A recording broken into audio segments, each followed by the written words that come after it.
press the bell icon on the YouTube app and never miss another update. Hello everyone. In the last class we had discussed about transportation process, right? How transportation takes place in human beings, the circulation system. We had discussed about how blood carries the molecules, the simple molecules as well as the gases like carbon dioxide and oxygen. So these molecules as well as the gases, it is carried by the blood to different parts of the body, okay, through blood vessels, right? So for the transportation process there is one more mechanism is involved, that is pumping mechanism, that is the pumping of heart. We had discussed about the circulation that takes place in the heart, the pumping which takes place in the heart, right? The systolic and the diastolic condition, the contraction as well as the relaxation of the heart, right? And we also had discussed about the double circulation. That means from the different parts of the body, the deoxygenated blood which is present, it is carried to the heart, and from the heart to the lungs, the deoxygenated blood from the heart to the lungs, and in the lungs the gaseous exchange will take place which results in the formation of oxygenated blood, right? The carbon dioxide is diffused to alveoli, the oxygen is carried by the blood which becomes oxygenated blood. Now this oxygenated blood is again taken to the heart from the blood vessels, that is from pulmonary artery, again to the heart, from the heart to the different body parts. So here two types of ways, the transportation will take place in two ways, two cycles, right? Some sort of cycle type. So two ways will take place. This is called as double circulation. One is pulmonary circulation, that means the heart, from the heart to the lungs, the pulmonary circulation, as well as from the heart to the different parts of the body, systemic circulation. In double circulation there are two types, one is pulmonary circulation, another one is systemic circulation. So we had discussed about this, right? And also the blood vessels, the arteries, veins as well as capillaries. Arteries, they have a very narrow lumen, whereas the veins, they have wider lumen, because in the arteries the wall which is present, the wall of the vessel is thicker and elastic, whereas in veins that is little thinner, okay, the wall will be thinner as well as it have less elasticity, because the arteries, they must resist the pressure of pumping, right? When the blood flows, due to the pumping the pressure is created and arteries must resist that pressure. For that sake arteries have a thick wall with much smooth muscles, okay. So till now we had discussed in the last session. So now, as I said, the arteries, they must maintain a pressure. For that sake they have vessels. Let us discuss about the pressure which is created in our blood vessels, that is blood pressure, okay.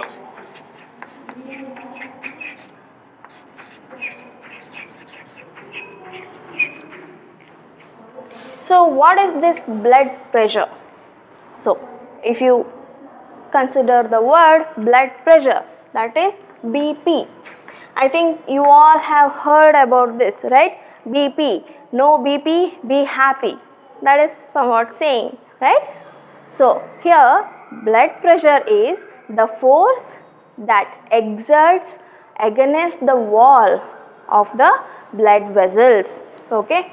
So if you consider this as a blood vessel, okay, now the blood is flowing in this direction, and when the blood is flowing it will create some pressure, okay, it will create some pressure on the walls Okay, some force will exert on the wall, like some force at two directions at the walls, the force will be exerted, and this is called as blood pressure. Okay, the force that exerts against the wall of the against the wall of a vessel is called as blood pressure. Okay, and in blood pressure, what happens when the heart is under systole? Okay, when the heart is contracted, when systole takes place, at that time a pressure is created that is called as systolic pressure. Okay, when the ventricle of the heart contracts, a pressure is created that is called as systolic pressure, which exerts in the walls of the blood vessels. Okay, and there is one more pressure which is created when the ventricle are relaxed. Okay, when ventricle relaxes, another pressure is created, that is diastolic pressure. Okay, the two types of pressures are created in the blood vessel. Here the systolic pressure will range about 120 mm of Hg. Okay, whereas diastolic pressure will range about 80 mm of Hg in case of normal condition. Okay, in a healthy normal person, okay, the pressure will be about 120 by 80 mm of Hg. Okay, so this is a normal pressure, and when you visit a hospital, like when you visit the doctor, he will check your BP, whether it is normal or not, whether it is normal or not. So how he will check? Let us discuss about this procedure. So what happens when you visit doctor for your BP checkup? He will place a rubber cuff over here. Okay, the rubber cuff which is inserted with the air pressure. He will place a rubber cuff over here, and by inserting pressure here in the rubber cuff, it will become tightened.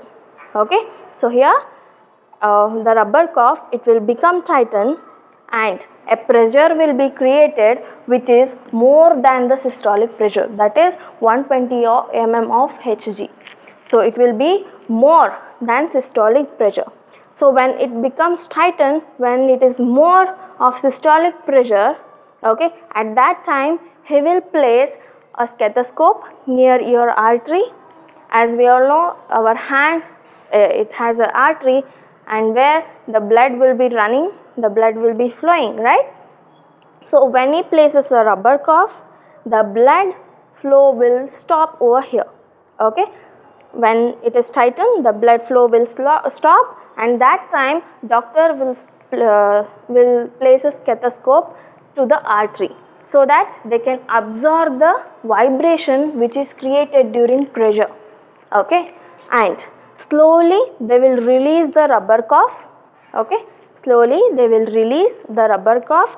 It will be relaxed, and when the rubber cuff is released, okay, now the pressure will be very less. Okay, and at that time the blood will flow immediately. Okay, block ಆಗಿರುತ್ತೆ, and when you open, so it will flow immediately. At that time they will absorb the vibrations and they will note the systolic pressure. Systolic pressure is when the blood flows immediately when the rubber cuff is released. Okay, that is systolic pressure. And now after a few seconds, okay, 1 or 2 seconds, when the blood flows, at that time one more pressure is noted, that is diastolic pressure. And this can be this we can read in a instrument called as sphygmoganometer.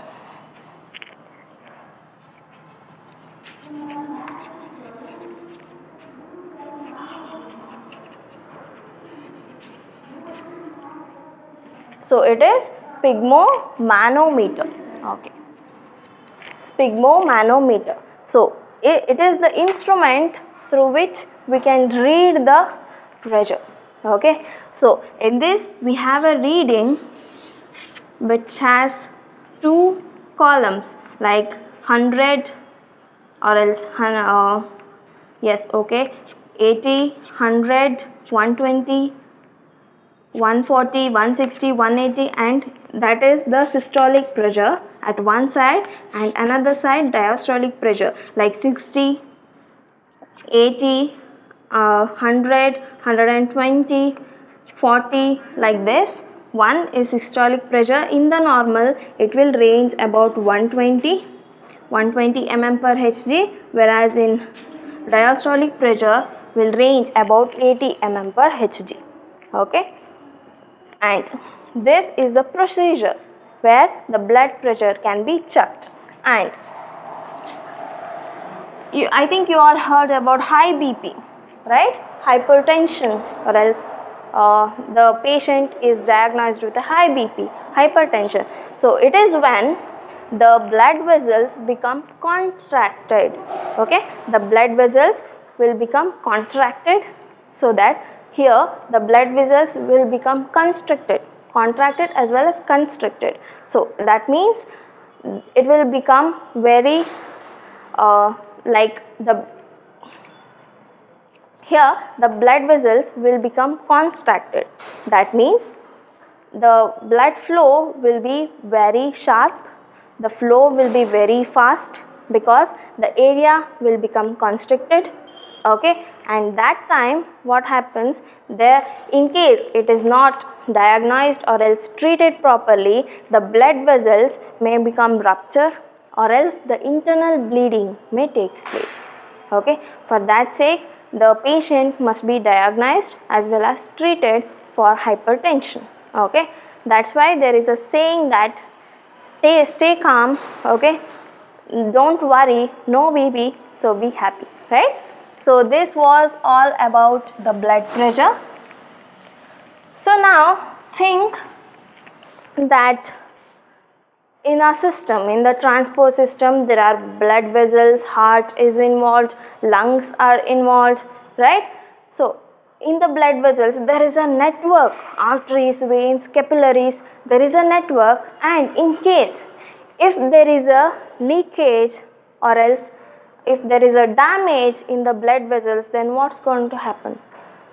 So think about that, like when we fall down we may be injured, right? Blood will flow out. I think you all have noticed, right? So this must be stopped. The blood flow must be stopped when we are injured.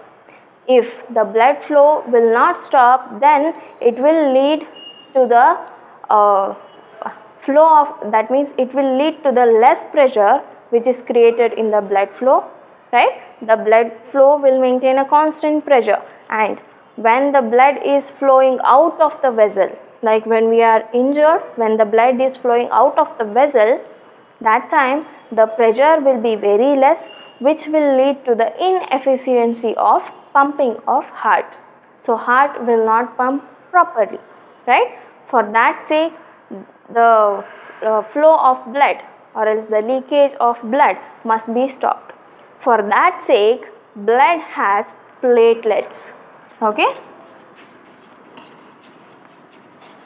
blood has platelets. So what is this platelets? Before explaining the transportation in the initial, I had discussed that the blood contains plasma, which is a liquid form, and also blood contains some solid part, right? And that solid part contains RBC, WBC, and also platelets. These platelets, they will run through the blood flow. They will be present in the blood. They will continuously flow in the blood, and whenever the leakage will takes place, okay, here in the blood vessel there is a leakage over here, right? The platelets which are present, they will plug the leakage, okay, they will plug the leakage so that the blood flow will be stopped. Okay, so when they will plug the leakage, at that time the coagulation of the blood will take place. ರಕ್ತ ಹೆಪ್ಪುಗಟ್ಟೋದು ಅಂತ ಹೇಳ್ತಾರೆ, ಹೌದಾ? The coagulation of the blood will take place. So for the coagulation of blood, the platelets will influence. Okay, one, the platelets, they will plug the leakage, okay, as well as these platelets, they will help in the coagulation of the blood. Okay, so this was about the platelets. And now we had discussed about the transport system. Okay, so that is blood, how blood is transported in the body. Now there is one more fluid. Okay, there is one more fluid which is involved in the transport process, that lymph. Okay, so lymph is a tissue fluid, and this lymph is colorless, okay, contains less proteins compared to the blood. Okay, then how this lymph is formed, right? How this lymph is formed, we must know that. So here what happens, when the blood is flowing in the capillary, consider this as a capillary. Okay, the blood is flowing in the capillary, and that time in the capillaries there will be some pores. As usual, capillaries have some pores, and when the blood is flowing, at that time some of the plasma, okay, some of the plasma and the soluble molecules, salts, they will escape from these pores. Okay, plasma, some molecules and salts, they will escape from the capillaries by the pores. Okay, and they will collect in the intercellular space. Like if there is a cell, if there is a group of cells, so they will have a intercellular spaces, right? Some intercellular spaces will be present in between the cells, and the lymph or else the plasma, the salts which are escaped from the blood, they will reach the intercellular space, and for that sake the lymph is also called as tissue fluid. Okay, it will be present in the intercellular space. Now from the intercellular space they will reach the lymphatic tissue, lymphatic vessels. Okay, from this intercellular space they will join and they will reach the lymphatic vessels, and these lymphatic vessels will again, they will open up into the veins, the wider veins. Okay, so this is how the lymph is formed. Lymph is formed when the blood is flowing in the capillaries. At that time the pores which are present in the capillaries, from these pores the plasma and some salts, they will escape from the capillaries and they will be present in the intercellular spaces, the tissue fluid. Okay, so for that sake it is called as tissue fluid, and from the tissue intercellular spaces they will reach the lymphatic vessels. Okay, so they will reach the lymphatic vessels, and further the lymphatic vessels, they will open up into the veins. And here, as you notice, the lymph, okay, the lymphatic transportation, the lymphatic system, it is very much different than the transportation of blood. So here the blood have a pigment called hemoglobin, right? Whereas the lymph doesn't have any pigment, it is colorless. And also the transportation of blood involves pumping of heart, but here lymph is not transported. For the lymph transportation the heart is not involved, the pressure is not created for the transportation of lymph. So here how this lymph is transported? So lymph is transported only on the basis of body movement, like how the body is moved. Okay, if the body is moved in a very active way, then the transportation of lymph will be effective. For that sake, exercising or doing some activities is important, because for the transportation of lymph. And also when the during digestion process in the intestine, the absorption will take place, and during that absorption the fats are absorbed from the lymphatic vessels, in the lymphatic capillaries, and these fats are taken down in the lymphatic vessels and they will reach the blood. So lymphatic vessels, they will also involved in the transportation of fats. So this was about the lymph, how the lymph is transported, or else how the lymph is formed in a body.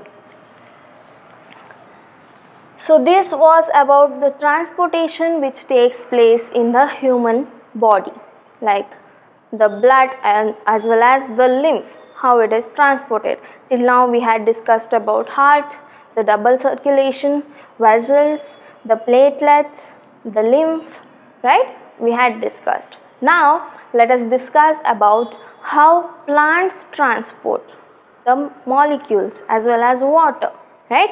So in the plants, the transportation system is also present, but not as efficient as in human beings, but some sort of strategies, some sort of mechanism are involved in the plant transportation. Let us study that. So transportation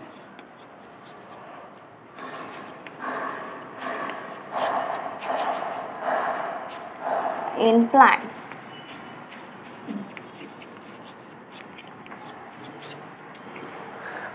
So initially, before studying the transportation in plants, I think we all have discussed about the photosynthesis process, right?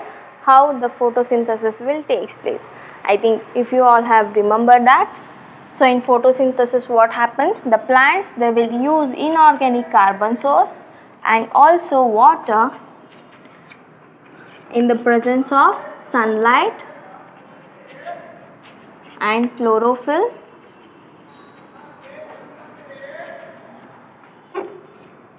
which leads to the formation of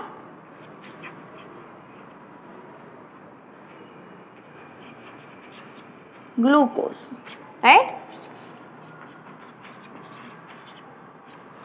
So the glucose, carbon dioxide, the inorganic carbon source, as well as water is involved in the presence of sunlight and chlorophyll to form glucose. So this is a process called photosynthesis. Here the plants, they will prepare their own food, and is the food only important is the glucose, or else it is stored in the form of starch, right? So only this is important for the growth and development of plant, or else the plant need different materials, different materials for the growth. So if it is the question, then yes, plants not only need the carbohydrate source, that is the glucose or else starch, they need some other raw materials, like nitrogen, phosphorus, magnesium, right? The raw materials, the inorganic raw materials are also needed for the growth of the plant, growth and development of the plant. Then where do we get these raw materials? So here the plant, they will get the raw materials from the soil. For that sake, the plant must have some organs which are very near to the soil, or else which are in contact with the soil. So what are those organs? What are those parts? So if you consider a plant,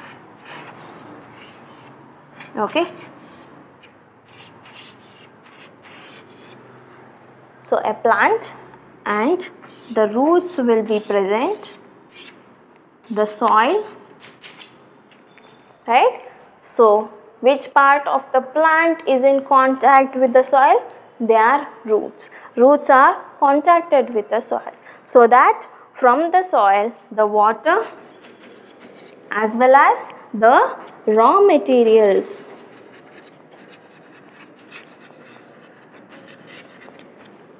are absorbed from the root and they are taken to the different parts of the plant. So okay, the absorption now has taken place, then how the transport of the plants or else how the transport of this water and other minerals will take place to the top of the plant. So again there is a question. Now think that if there are plants, okay, if there are plants which are very grounded, that means which are very short, okay, and which have a less distance between the root and the top or else at the tip of the plant, like short plants, very short plants. Here what happens, when the absorption takes place through diffusion, through simple diffusion, the water as well as minerals, they can uptake from the plant and they can reach to the every part of the plant in case of short plants, okay, because diffusion can facilitate the transportation. But in case of very tall trees, long plants or else tall trees, here the distance between the root and the top, the crown of the tree, okay, where the leaves, the branches will be present, the tip and to the root, the distance is very much, right? There will be more distance than how the transportation will takes place. So there is one question. And also, as I said before, as compared to the human transport system, plants have very less strategies for transportation here, because humans or else the animals, they will move, right? The movement will take place, some life process will take place like digestion, neural conduction. For all that we need the energy, more amount of energy. To gain more amount of energy, we take source of energy from the environment. So here energy is involved in more amount. But in case of plants what happens? They will not move, they will be still, and here they need less energy, right? So as they need less energy, they have very less strategies for the transportation, okay? Transportation is very less, and due to that transportation they'll get very less energy, and that is okay for them, because they doesn't need much energy, they don't move, they don't do any activities, right, as compared to the animals. So for that sake, transportation is somewhat have less efficient compared to humans. That is one point. And also here transportation is involved in two ways. One, as I said before, the water is transported from the root, okay. So water is transported from the root by the process or else by the involvement of the vessels, that is xylem vessels. I think you all have studied in 9th standard about the xylem and phloem tissues, right? So what are xylems, what are phloems, you all have studied. And the root to the top of the plant, the water is transported by the help of xylem, and from the leaves, okay, the leaves will be present, and here in the leaves the food is produced, and this food must reach each and every part, each and every developing part of the plant. For that sake, okay, the food, they must reach to the every part of the plant, and here the other vessel, that is phloem, is involved. the xylem as well as the phloem, right? These are two conducting tissues. Water conducting tissue is called as xylem and food conducting tissue is called as phloem. So here two ways, okay? The water as well as food is transferred in two different directions, two different ways. Here water is only directed towards the upward, but the food it must reach to each and every part of the developing part of the plant. Okay, so now let us study this one by one, how water is transported as well as how the food is transported. Okay, here transportation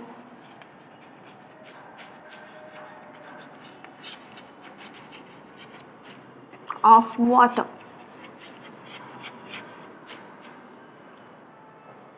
So for the transportation of water, the xylem, okay, the xylem vessels, the vessels as well as the tracheids, they will form a single column like structure from the roots to the top of the plant. For that sake, they have only one tube like structure for the transportation of water. That is one point. Here trachea as well as the vessels, the xylem, they both will form a tube like structure. One by one there is interconnection, okay, and it will form a tube like structure where the water can flow. And in the roots, okay, coming to the roots, for example, think this is the root and I have enlarged the root, and think this is the root hair. I think you all know about root hairs, right? So let me write the diagram.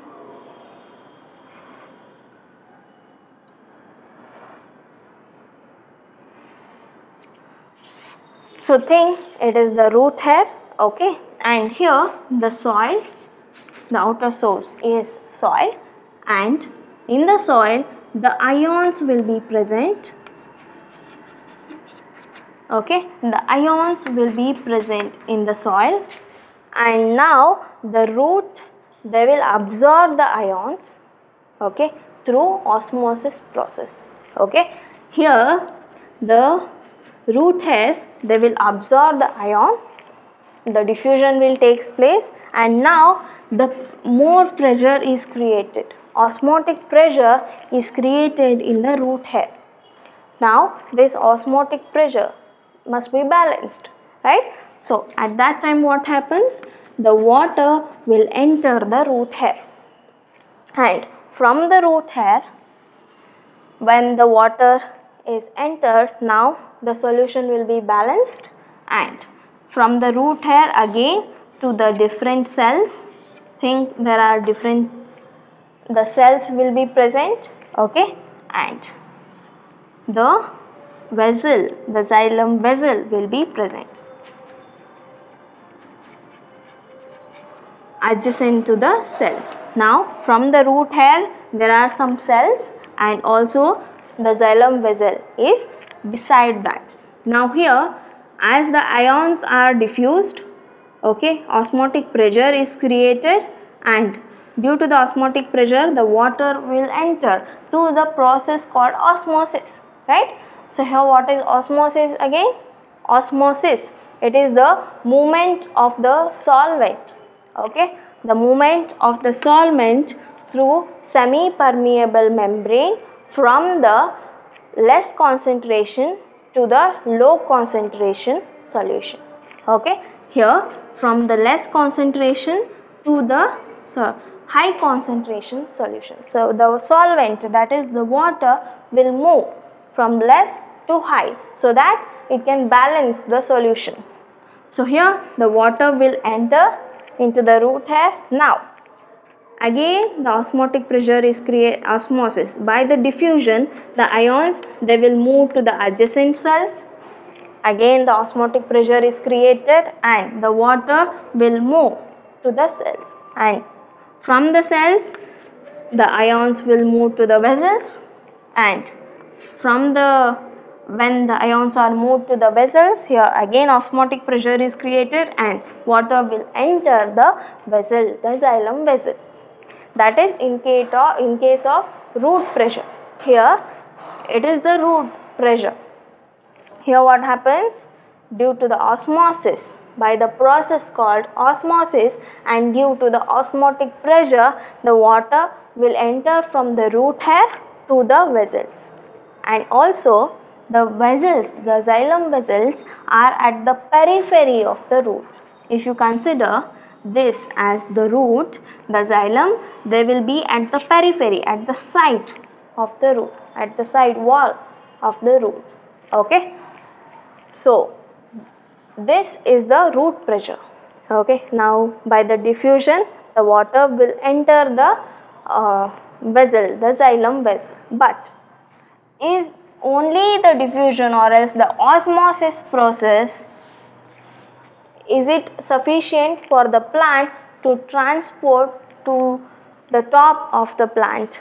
Like, is only the root pressure, by the help of osmosis the water can reach the top of the plant?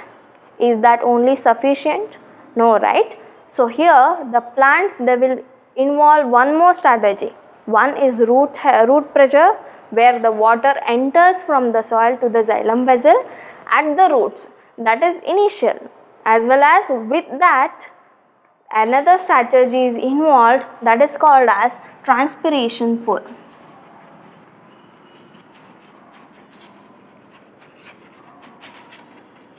Transpiration pull. So now what is this transpiration pull?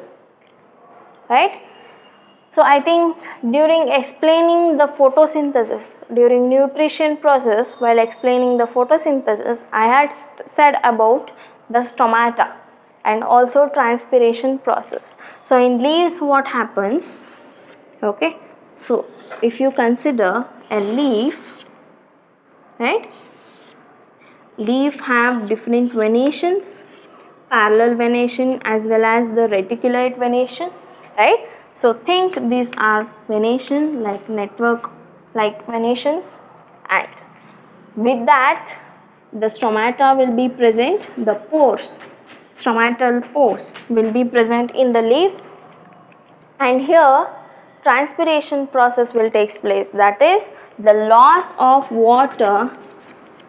Okay, the loss of water will take place due to the temperature as well as the sunlight. Temperature, the water will be lost. Okay, when the stomata are open, the water are lost, and that time here the cells which are surrounding the stomata, they will be water deficient and they need water. Now they will diffuse the water, they will take the water from the adjacent cells, and from the adjacent cells they will take the water which are present in the venation. So here venations are nothing but the network like structures of xylem and phloem. Okay, in the leaf there are cells and also venations, and these venations are xylem and phloem. Okay, like how we discussed about capillaries in the blood, arteries, veins, capillaries, there were branches, right? Capillaries, they are branches. Likewise in the plants also there is a network, venations, the veins, and from the veins the main vein and also some branches will take place. The network is created in the leaf. Okay, and there the water will be present as well as the food is also transported, and when the water is lost from the stomata, this will create a deficiency in the surrounding cells, water deficient, and these cells, they will absorb the water from the adjacent cell. Likewise they will absorb, the absorption will be continued or else the diffusion will be continued, and they will take the water from these venations. Okay, and from the venation to the branches, from the branches to the stem. Likewise there is a force created. Okay, the sucking like force, the suction force is created in the leaves. Okay, the cells of the leaves, the force is created Okay, this is called as suction force, and this force will lead to the transpiration pull. Okay, from the top of the plant, a suction force is created, and this will lead to the transpiration pull. That means to get the water, the force is created to get the water from down to the top. Okay, that is called as transpiration pull. And as I said before, only the root pressure is not sufficient.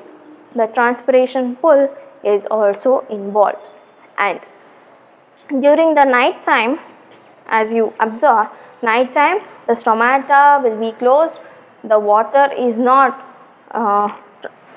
lost during at night time, right? Here the root pressure is only enough at night time for the conduction of water, but at daytime the transpiration pull is the main process for the water conduction, for the water transportation. Okay, so this was about the transportation of water. Now let us discuss about the transportation of food molecules. Okay, the transportation of food. How the food is transported. So as I said before, during photosynthesis, the soluble products of photosynthesis, okay, soluble products of photosynthesis, these are transported to the developing part of the plant as well as to the storage parts. Storage parts like root, fruit and also seeds. At that part the soluble molecules are transported. Okay, then how is it transported? So here what happens, there is a vessel called phloem. The tissue, the phloem tissue is involved. Like there are sieve tubes. Okay, so consider the sieve tubes. So what are sieve tubes? As you all have see the sieve, okay, here they will have a pore like structures. Consider there is a pipe, okay, in that pipe the plate will be present, and in the plate the pores will be present. Okay, so pipe irutte, pipe madhya plate irutte, aa plate alli pores irutte anಕೊಳ್ಳಿ. So ಅದೇ ಥರ sieve tubes will be formed. Okay, and with the sieve tubes there are some cells, some live cells are called as companion cells. Companion cells, and this is the sieve tube. Okay, for the transportation of food the sieve tubes and companion cells are involved, but the transportation of water and transportation of food both are very much different. That means in the transportation of water, the water is absorbed by the osmosis process, the diffusion process, as well as the suction force is created and transpiration pull will takes place. But here in the transportation of food, the transportation of soluble products, the active process is involved. So active process, what is this active process or else active diffusion? Here active process is the involvement of ATP. Okay, so involvement of ATP. So ATP will involve in the diffusion process, that is called active diffusion. And now for example, consider a part of a plant. Okay, there is a cell in the some part of the plant, and here the sucrose will be more, the sucrose molecules will be more. Consider for example, this is one part where sucrose molecule is more, and there is one more part, and here the sucrose molecules is very less, and also this is the developing part. Now the soluble products of photosynthesis, they must reach the developing part where there is necessity of sucrose. Okay, at that time the food is translocated. Okay, the food is translocated. What is this translocation?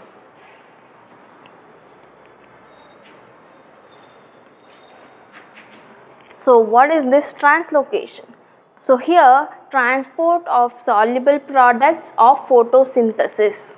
Okay, transport of soluble products of photosynthesis is called as translocation. Okay, so here translocation of the food will take place. In water, I said that transportation of water. Here translocation of food, because the food, the soluble products must reach the parts of the plant, right? So here the translocation is by the active diffusion, okay, that is involvement of ATP. And what happens when the sucrose is present in the cell, it will diffuse to the companion cells. Okay, it will diffuse to the companion cell by the utilization of ATP. Okay, so illi diffusion agabekadre ATP utilization agutte, energy will be utilized. Okay, now the sucrose will be reached in the companion cells, and from the companion cells the sucrose will reach the sieve tubes, diffuse to the sieve tubes. Here normal diffusion. Then why this ATP is involved in the translocation of food? Why not in the transportation of water in xylem? What happens? The xylem is a dead tissue, right? Dead mechanical tissue. But in the phloem, okay, in the phloem, the companion cell, they are parenchyma cells, the live parenchyma cells. And here for the diffusion, energy is needed. That is ATP is needed. That is one point you must remember this. Okay. Now here by the utilization of ATP from the sucrose, from the cell, the sucrose is diffused to the companion cells, and from the companion cells to the sieve tubes. Okay, and here in the sieve tubes, now the sucrose will be present over here, more number of sucrose, and when the sucrose is present in the sieve tube, now the osmotic pressure will be more. So remember the principle of osmosis, right? The movement of water from less concentration to the high concentration, or else the movement of solvent, in case we can take water as a solvent, right? So solvent from less concentration to more concentration. So here there is high concentration, osmotic pressure is created. Now phloem, adjacent to the phloem, xylem will be present. Okay, xylem will be present, and in the xylem water will be present. Now the osmotic pressure is created in the sieve tube. Due to that osmotic pressure, the water will enter to the sieve tube. Okay, the water will enter to the sieve tube, and now in the sieve tube, when water enters, the sieve tube will become somewhat bulged. Okay, so ಈಗ ವಾಟರ್ನ ನಾವು pressure ಕೊಟ್ಟರೆ, ವಾಟರ್ನ ನಾವು insert ಮಾಡಿದ್ರೆ, so some sort of bulged structure will be formed because the pressure is created over here. Okay, and when the pressure is created, when the sieve tube is bulged, now it must transport, or else the water must move down, or else the water can move to the upward. So water irutte, pressure create adaga it must move somewhere, right? So elli way iruttho, elli direction iruttho, the water must move. Now the water will move over here. Now again, or else the solution will move over here. So illi again there is pressure created, again water is involved. Likewise it will reach to the cells where there is less sucrose or else less soluble products. Okay, and again here the diffusion will take place. Okay, diffusion will take place and the soluble products are reached to the part of the plant where there is scarcity of soluble product as well as at the developing part of the plant. Okay, so this is about the translocation of the food. Okay, not transportation, it is translocation of the food. I think this was all about the transportation which takes place in plants. So compare the transportation in plants as well as the transportation in animals. So if you compare, the strategies are very less in the transportation of plants than in transportation of animals. Okay, so in the next class let us discuss about the elimination of harmful products, like elimination of excretory products, the nitrogenous wastes from the body. Okay, that is the excretion process. The last life process, we'll discuss about that in next session. Thank you.